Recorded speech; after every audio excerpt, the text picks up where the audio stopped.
पुराण कथा संग्रह में आप सुन रहे हैं आध्यात्मिक कथाएं। प्राचीन भारत की उत्तर दिशा में स्थित अयोध्या नगरी को धरती का स्वर्ग कहा गया है।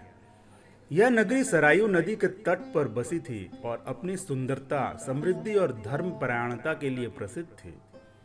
इक्ष्वाकु वंश की यह राजधानी सूर्य वंश की परंपरा को आगे बढ़ा रही थी। इस नगरी के राजा थे महाराजा दशरथ, जिनका राज्य न्याय, शांति और समृद्धि का प्रतीक था। दशरथ एक धर्मनिष्ठ, शक्तिशाली और पराक्रमी राजा थे। वे वेदों में निपुण, ब्राह्मणों के संरक्षक और प्रजा के प्रति अत्यंत दयालु थे। उनके पास हर प्रकार की संपत्ति थी, रत्न, अश्व, हाथी, धनुष, अस्त्र शस्त्र, किंतु एक ही अभाव उन्हें पीड़ित करता था, संतान ना होने का। राजा दशरथ की 3 रानियां थी, महारानी कौशल्या, महारानी सुमित्रा और महारानी कैकेयी। तीनों ही गुण, सौंदर्य और भक्ति में श्रेष्ठ थी, लेकिन दशरथ के जीवन में वंश का दीपक जलाने वाला कोई पुत्र नहीं था। समय बीतता गया और दशरथ की चिंता गहराती गई। एक दिन उन्होंने अपने कुलगुरु वशिष्ठ से अपनी चिंता प्रकट की। ऋषि वशिष्ठ ने उन्हें धैर्य रखने को कहा और बताया कि नियति उन्हें केवल संतान देगी नहीं, बल्कि स्वयं भगवान विष्णु उनके घर अवतार लेंगे। उन्होंने सलाह दी कि राजा ऋष्यशृंग मुनि को आमंत्रित करे और उनके माध्यम से एक विशेष यज्ञ, पुत्र कामेष्टि यज्ञ कराए। यह यज्ञ संतान प्राप्ति के लिए अत्यंत प्रभावी था। ऋष्यशृंग मुनि एक ब्राह्मण ऋषि थे, जिनका जन्म और पालन पोषण जंगल में हुआ था।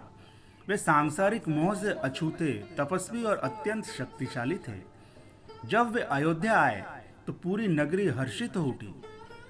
राजा दशरथ ने भव्य यज्ञ का आयोजन किया। राजमहल से लेकर यज्ञशाला तक उत्सव जैसा वातावरण बन गया। यज्ञ में देश के कोने कोने से ऋषि मुनि और ब्राह्मण आए। वेदों के मंत्र गूंजने लगे और वातावरण दिव्यता से भर गया। जब यज्ञ पूर्ण हुआ तब अग्नि कुंड से अग्निदेव प्रकट हुए। वे दिव्य तेज से चमक रहे थे और उनके हाथ में स्वर्ण पात्र था, जिसमें दिव्य खीर थी। उन्होंने राजा दशरथ से कहा कि हे राजन, यह खीर भगवान विष्णु की कृपा से प्राप्त हुई है। इसे अपनी रानियों को बांट दो। इससे तुम्हें ऐसे पुत्र की प्राप्ति होगी जो संपूर्ण संसार में पूजनीय होगा। दशरथ ने वह खीर कौशल्या, कैकेयी और सुमित्रा में इस प्रकार बांट दिया।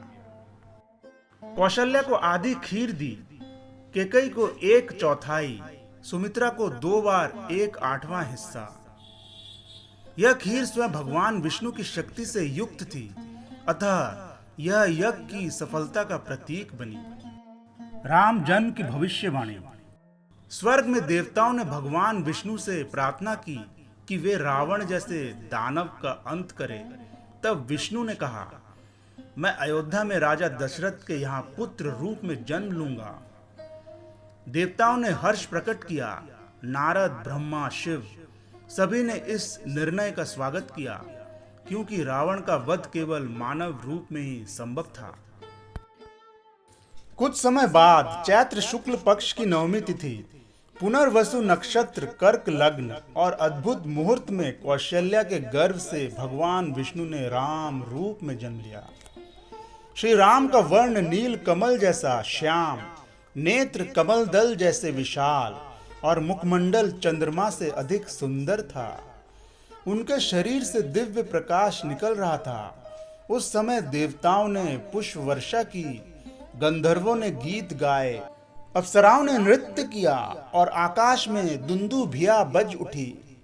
श्री राम के जन्म के साथ ही कैकेयी ने भरत को जन्म दिया, सुमित्रा ने लक्ष्मण और शत्रुघ्न को जन्म दिया।